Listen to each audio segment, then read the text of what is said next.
오늘의 데일리 뉴스레터에 오신 것을 환영합니다. 1. 이스라엘, 한국 공동 폭탄 발표, 극비무기 공개. 2. 미국 난리 날 것. 삼성의 초강수에 바이든 한국에 긴급 도움 요청. 3. 결국 이렇게 될 줄 알았다. 한번 진실을 알아봅시다. 이스라엘과 한국이 동시에 폭탄 발표를 하자 전 세계가 열광하고 있습니다. 이스라엘과 한국이 함께 러시아의 우크라이나 침략 전쟁을 결정적으로 해결했다는 사실에 많은 사람들이 놀라고 칭찬하고 있습니다. 이스라엘과 한국은 각자 세계 최강의 IT 국가로 알려져 있으며 그들의 뛰어난 지능과 기술력을 바탕으로 전쟁을 종결시키기 위해 협력했습니다. 이 두 국가는 독일과 프랑스를 포함한 다른 국가들조차 해결하지 못한 고난한 문제에 직면했지만 그들은 독창적이고 효과적인 전략과 기술을 통해 문제를 아주 깔끔하게 해결했습니다. 세계는 이들의 업적에 놀라움을 표하며 그들이 어떻게 한 방에 이렇게 깔끔하게 해결할 수 있었는지 궁금해하고 있습니다. 이스라엘과 한국은 상호 협력하며 정보를 교환하고 혁신적인 방법과 고급 기술을 적용하여 러시아의 우크라이나 침략 전쟁을 효과적으로 막아냈습니다. 이들의 성공은 지능과 협력의 힘을 보여주는 사례로서 세계에 큰 영감을 주고 있습니다. 이스라엘과 한국은 이를 계기로 더욱 강화된 협력을 통해 세계 평화와 안정에 기여할 것으로 기대됩니다. 이들의 업적은 세계가 어려운 문제를 해결하는 데 필요한 도전과 협력의 중요성을 강조하며 다른 국가들에게도 영감을 줄 수 있는 사례입니다. 하루빨리 전쟁이 끝나길 간절히 기도하고 있는 우리의 바람과는 달리 러시아가 점점 더 미쳐 날뛰고 있습니다. 러시아가 몇 주 안으로 지금까지와는 비교가 안 될 정도로 엄청난 규모의 대규모 공습을 감행할 것이라는 충격적인 소식이 전해졌습니다. 우크라이나가 여기에 대비하고 있다고 우크라이나 대통령실 고위 관계자가 지난달 31일 현지 시간 밝혔습니다. 올렉시 다닐로우 우크라이나 국가안보국방회의 서기 사무총장 격는 이날 스카이뉴스와 인터뷰에서 러시아가 최대 규모의 공격을 준비하고 있다. 가능한 모든 것을 결심해 러시아의 공격에 대비한 훈련 연습을 하고 있다. 라고 말했는데요.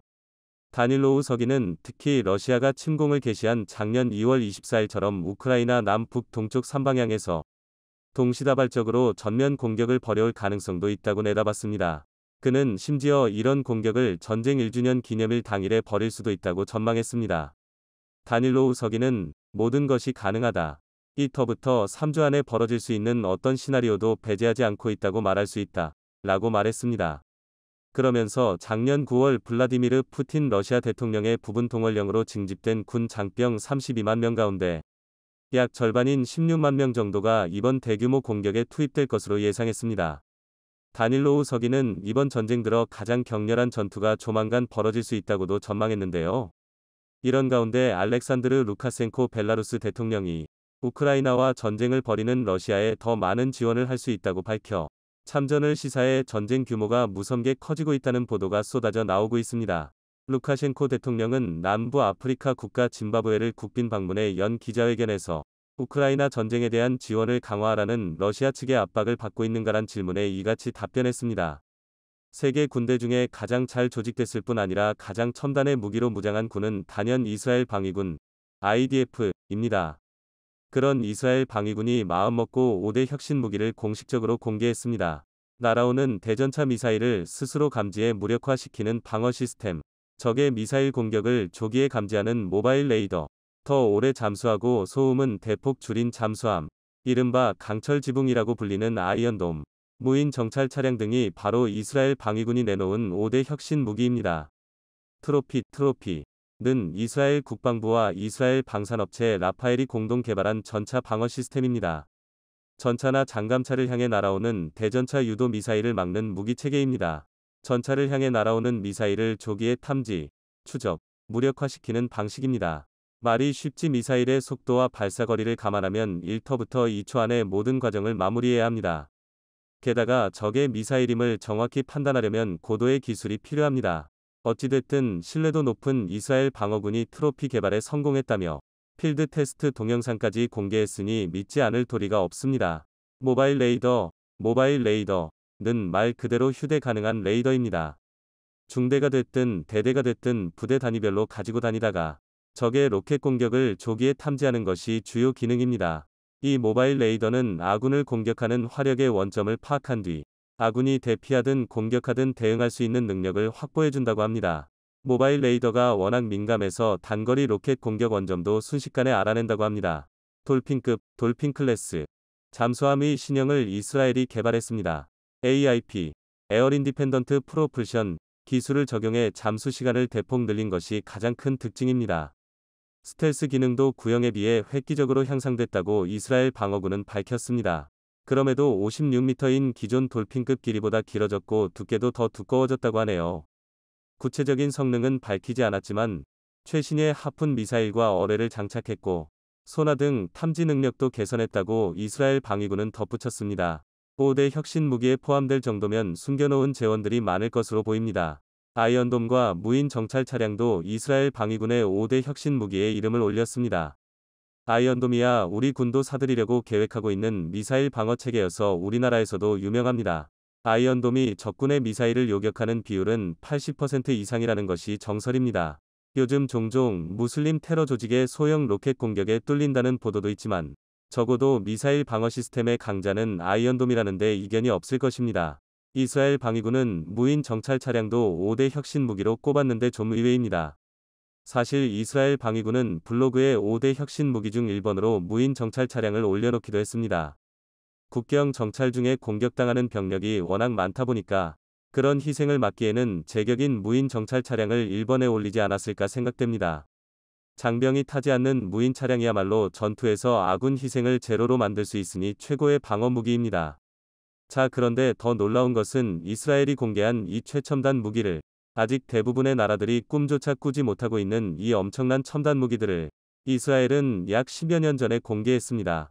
그리고 지금은 이 5대 혁신 무기들보다 훨씬 더 성능이 업그레이드되어 비교할 수 없을 정도로 강력해졌는데요. 베냐민 네타냐후 이스라엘 총리는 러시아의 침략 전쟁에 맞선 우크라이나의 군사 원조를 고려하고 있다고 31일 현지 시간 밝혔습니다. AFP 통신에 따르면 네타냐후 총리는 이날 방송된 CNN 인터뷰에서 우크라이나에 이스라엘의 적어도 방공 시스템 아이언돔을 비롯한 군사 원조를 제공할 수 있는지에 관한 질문에 이를 분명히 살펴보고 있다 라고 답했습니다. 네타냐후 총리는 적절한 시점과 적절한 상황이 있다는 걸 안다 라면서 그렇게 되면 나는 틀림없이 이를 고려할 것이라고 말했습니다. 이스라엘과 동시에 한국도 팔을 걷고 전면에 나섰습니다. 우크라이나에 대한 대규모 무기 지원으로 유럽의 전차 재고가 급속히 줄어들고 독일이 주력 전차 레오파르트 2의 우크라이나 지원 과정에서 혼란스러운 행보를 보인 탓에 그 공백을 메울 대안으로 한국산 전차가 주목받고 있다는 분석이 쏟아져 나왔습니다. 블레이크 헤르징거 미국 기업연구소 인도-태평양 국방정책연구원은 30일 현지 시간 미국의 외교 전문지 포린 플리시 FPSN 기고문에서 우크라이나 전차 지원을 둘러싸고 독일이 자초한 논란으로 유럽의 국방 파트너들이 새로운 대안을 찾고 있다며 한국의 K2 전차를 주목했습니다. 헤르징거는 한국이 유럽의 전차 시장을 휩쓸 수 있다라는 제목의 기고문에서 한국의 현대로템과 하나디펜스가 폴란드와 대규모 무기 계약을 따낸 점을 언급하며 폴란드에게 한국과의 거래는 독일 방산업체 라인메탈보다 훨씬 빠르고 경쟁력 있는 금액으로 전차를 확보하는 방안이라고 평가했습니다. 폴란드는 한국 업체들과 컨소시엄을 구성해 K2의 폴란드형 개량 모델인 KEPL과 폴란드형 자주포인 K9PL을 생산할 예정입니다. 지난해 폴란드는 한국 방산업체들과 K2 전차 1000대, K9 자주포 672문, FA50 경공격기 48대, 천무 다연장 로켓 288문 등 대규모 무기 공급 계약을 체결한 바 있습니다. 지난달 6일 K2 전차와 K9 자주포초도 물량이 폴란드 현지에 도착한 직후 열린 인수행사에는 안제이 두다 폴란드 대통령과 마리우시 부아슈차크 부총리 겸 국방장관 등 이례적으로 정부 고위 관계자들이 대거 참석하기도 했습니다. 계약 체결 후 불과 4개월 만에 초도 물량이 현지에 도착한 것 역시 상당히 이례적입니다. 헤르징거는 폴란드뿐 아니라 튀르키예, 슬로바키아, 노르웨이 또한 K2 전차 도입을 위해 한국과 협의하고 있다며 동유럽의 구식 소련시대 전차 중 다수가 이미 우크라이나로 보내졌기 때문에 K2는 방위 관계를 다양화하고 업그레이드하려는 여러 국가에 적합할 수 있다 라고 평했습니다. 그러면서 한국이 전 세계에서 유일하게 최첨단 전차 대량 생산 시스템을 갖추고 있다며 한국 무기가 유럽을 뒤덮어 러시아를 강하게 압박하는 형세가 만들어졌다고 전했습니다. 나토 사무총장도 한국산 무기가 유럽을 도배하는 것에 적극 찬성했고 심지어 한국 무기가 우크라이나에 직접 전달될 수 있도록 하겠다는 강한 의지를 표출했습니다. 헨스 스톨텐베르그, 젠스 스톨텐버그, 북대서양조약기구, 나토 사무총장은 30일 한국이 러시아의 침공을 물리치는 데 우크라이나의 무장을 도울 수 있도록 분쟁국에 무기를 수출하지 않는 규칙을 제고해 줄 것을 요청했다. 라고 미국의 CNN이 이날 보도했습니다. 그는 만약 러시아 푸틴 대통령이 승리한다면 그와 다른 권위주의 지도자들에게 보내는 메시지는 그들이 무력 사용으로 원하는 것을 얻을 수 있다는 확신이 생길 것이며 이는 세상을 더 위험하게 만들고 우리를 더 취약하게 만들 것이라고 강조하며 한국산 무기가 유럽 전체를 장악하며 유럽의 군사력을 완전히 다른 레벨로 바꿔준 것처럼 우크라이나도 한국산 무기로 도배한다면 현재 상황이 180도 바뀔 것이라 확신했습니다. 오늘도 감사합니다. 최고로 멋진 하루 보내시길 바랄게요. 바이든이 진짜 큰일 났습니다. 이번에는 구광모 LG 회장의 중대 결단이 나오면서 미국 전역이 발칵 뒤집혀 버렸습니다. 미국이 수십조 원의 보조금으로 LG 에너지 솔루션과 삼성 SDI, SK온까지 세계 최고의 배터리 3사가 미국의 공장을 짓도록 했고 바이든은 이로써 2차 전지 패권을 미국이 완벽하게 쥐었다고 생각했었습니다. 2차 전지 압도적 세계 1위인 LG의 구광모 회장이 바이든 면전에 대놓고 깜짝 폭탄 발표를 한 것인데요. 지금부터 이 놀라운 내용 최고 수익률에서 여러분들에게 전해드리겠습니다. 미국 내부에서도 결국 터져버렸습니다. 미국에 가장 많은 투자를 한 한국의 삼성과 SK의 뒤통수를 치고 인텔에만 온갖 특혜를 퍼다준 바이든. 미국의 싱크탱크조차 바이든의 등을 돌리며 인텔보다 한국의 삼성과 SK를 지원해야 하는데 바이든이 멍청한 선택을 내렸다며 바이든의 면전에 대놓고 강한 비난 세례를 퍼부었습니다. 싱크탱크는 바이든 행정부의 지주 역할로 일반적으로는 현직 대통령의 조언을 해주며 칭찬하는 것이 일반적인데 바이든의 말도 안 되는 한국 뒤통수를 더 이상 보지 못하겠다며 이례적인 상황이 발생한 것입니다. 도널드 트럼프 전 대통령도 바이든이 한국의 뒤통수를 친 것은 미국 경제에 너무나 잘못한 일이라며 바이든을 실패한 대통령이라 불렀습니다. 바이든의 잘못된 선택 때문에 한국 기업들이 수백조 원의 투자를 미국이 아닌 다른 지역으로 눈을 돌렸고 무엇보다 이번 사태가 전 세계 주요 외신들을 통해 대대적으로 보도되자 더 이상 미국은 신뢰할 수 없는 국가로 낙인 찍혀 그 누구도 미국에 투자를 하려 하지 않고 있기 때문입니다. 일론 머스크는 정상적인 미국 대통령을 원한다 라며 심지어 그는 바이든이 대중을 바보 취급하고 있다 며 투표로 바이든을 몰아내자 라며 바이든을 두고 사람 형태의 축축한 양말 꼭두각시 라고 부르며 도발했습니다. 그리고 결국 이를 저질러 버렸습니다. 3년여 만에 중국을 방문한 일론 머스크 테슬라 최고 경영자 CEO. 그는 테슬라는 중국과의 디커플링 탈동조화에 반대한다는 뜻을 밝히며 바이든에 대충격을 주었습니다. 최근 바이든이 중국과의 전면전을 선포하며 자신이 마음만 먹으면 자신의 동맹국들을 총동원해 중국이 교역을 못하도록 완전히 차단시켜 버리겠다고 큰 소리를 쳤는데 미국을 대표하는 기업인 테슬라 CEO 일론 머스크가 이렇게 중국을 깜짝 방문해 나는 바이든의 말도 안 되는 정책을 반대한다. 중국과 손잡는다. 라는 폭탄 발표를 해버렸습니다. 한순간에 바이든을 바보로 만들어버린 것인데요. 중국 외교부는 30일 머스크 CEO가 베이징에서 친강 중국 외교부장 겸 국무위원과 회동했다고 밝혔습니다. 중국 외교부는 이날 성명을 통해 머스크 CEO가 회동에서 테슬라는 중국 내에서 계속 확장할 용의가 있으며 디커플링에 반대한다고 말했다고 전했습니다. 성명에 따르면 친 부장은 머스크 CEO에게 중국은 높은 수준의 개방을 변함없이 추진하고 외국 기업들을 위한 좋은 사업 환경을 개발할 것이라고 말했습니다. 특히 우리는 상호 존중과 평화 공존, 상생협력이라는 올바른 방향으로 운전대를 잡고 있을 필요가 있다면서 미중 양측이 위험한 운전을 피해야 한다고 강조했습니다. 테슬라 상하이 공장은 지난해 전 세계에서 만들어진 테슬라 자동차의 절반 이상을 생산했으며 현재 연간 110만 대를 생산할 수 있는 것으로 알려졌습니다. 미국을 대표하는 기업인 테슬라까지 이렇게 중국과 공개적으로 손을 잡으며 바이든을 우습게 만들어버리자 미국은 너무나 급한 나머지 중국의 국방수장끼리 만나자는 제안을 했지만 중국이 직설적으로 거절하며 바이든의 뒤통수를 제대로 때린 것으로 전해졌습니다. 미 국방부는 성명에서 지난밤 중국은 로이드 오스틴 미 국방장관과 리상푸 중국 국무위원 겸 국방부장이 만나자는 우리의 5월 초 초대를 거절한다고 통보했다. 고 밝혔다고 월스트리트 저널 WSJ 29일 현지 시간 보도했습니다.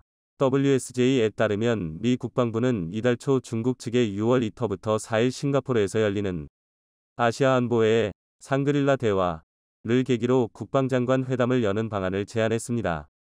오스틴 장관은 미 국방부장에게 직접 서한을 보내는 등 싱가포르 회담 성사를 위해 상당한 노력을 기울였다고 합니다. 미 국방부 관계자는 중국이 과거에는 막판까지 고위급 회담을 조율하던 것과 비교해 이번 거절은 이례적으로 직설적인 메시지라고 평가했습니다.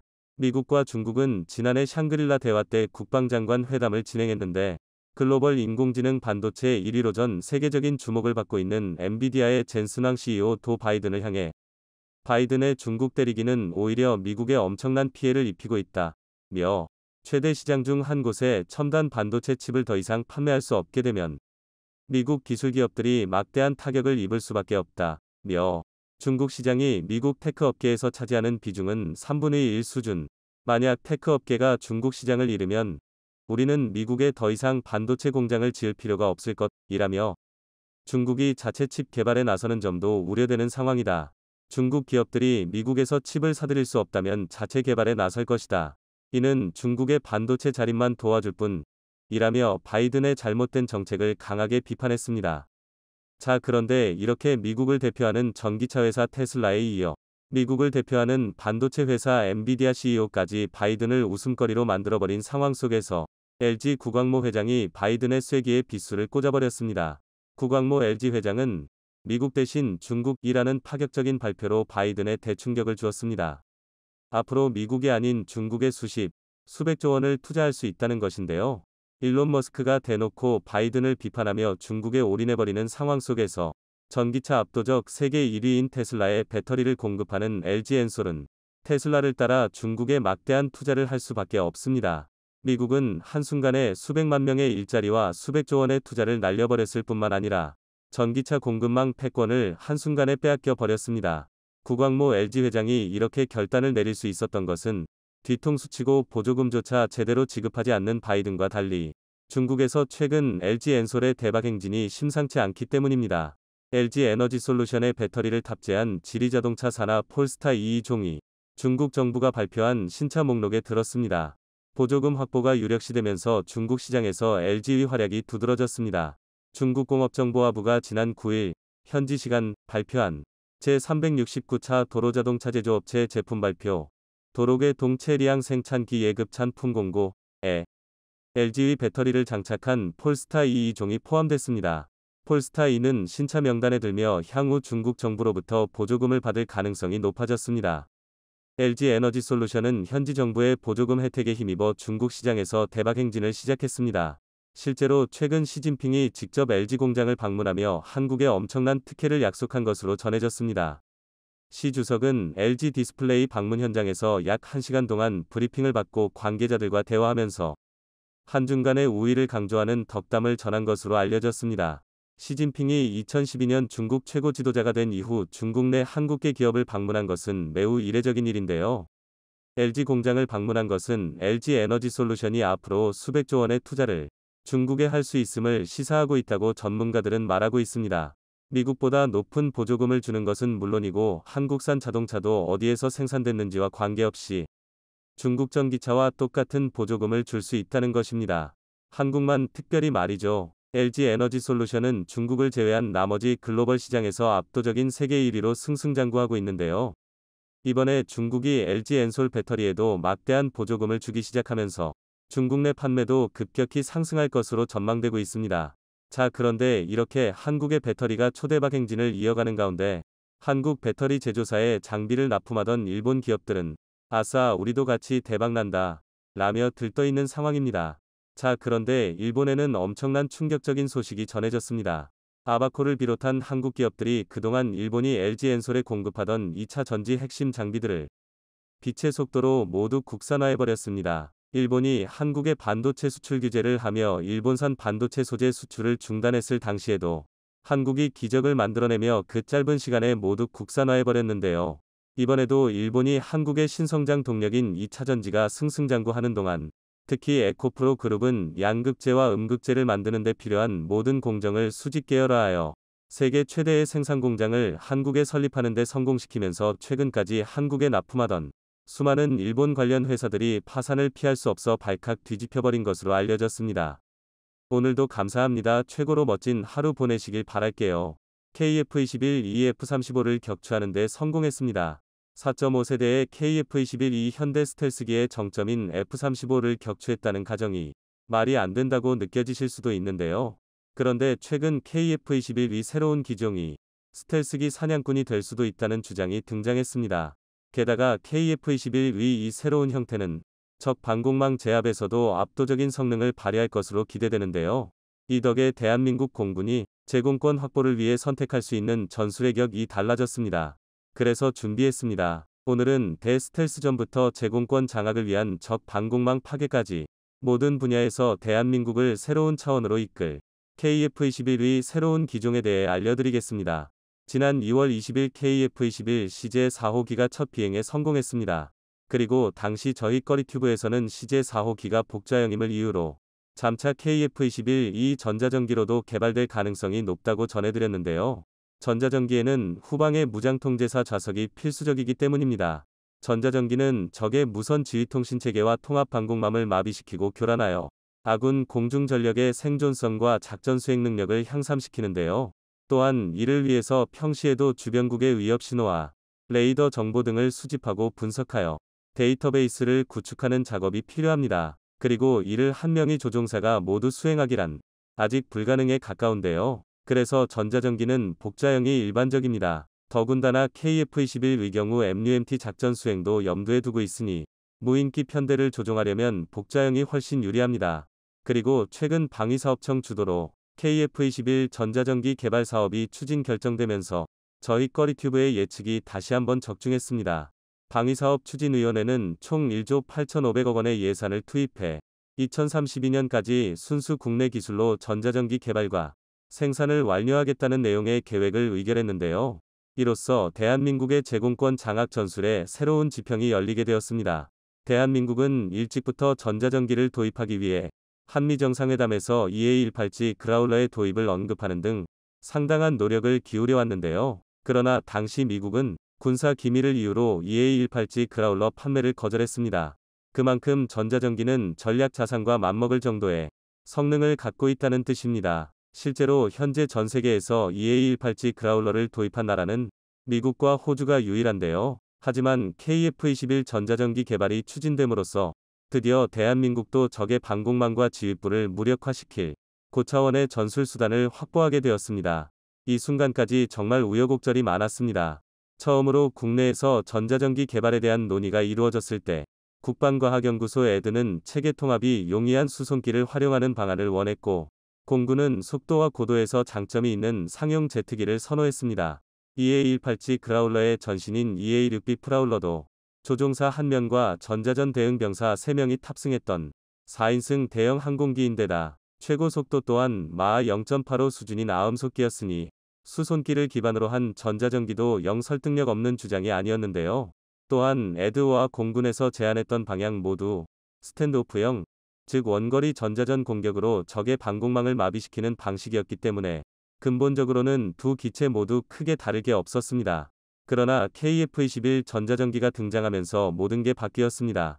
모체가 되는 KF21부터가 현 시대 4.5세대기 중 최상위 성능을 자랑하고 있는 만큼 EA-18G 그라울러처럼 스탠드오프형과 근거리 에스코트형이 모두 가능해졌습니다. 한마디로 일반적인 KF21과 함께 편대를 구성해 적진 깊숙이에서 전자전 임무를 수행할 수 있게 되었다는 것입니다. 이런 에스코트형의 전자전기는 최전선에서도 통신망 교란, 방공 레이더 무력화 등을 수행할 수 있기 때문에 돌발적인 상황에서도 훨씬 유연하게 대처할 수 있습니다. 예를 들어 적이 기습적으로 대공미사일을 발사했을 때 강력한 재민 공격을 통해 방공 레이더를 무력화하여 적의 미사일이 빗나가게 만드는 식인데요. 대한민국이 이렇게까지 전자전기 개발에 진심일 수밖에 없는 이유는 따로 있습니다. 우선 가장 표면적인 이유는 당연히 북한입니다.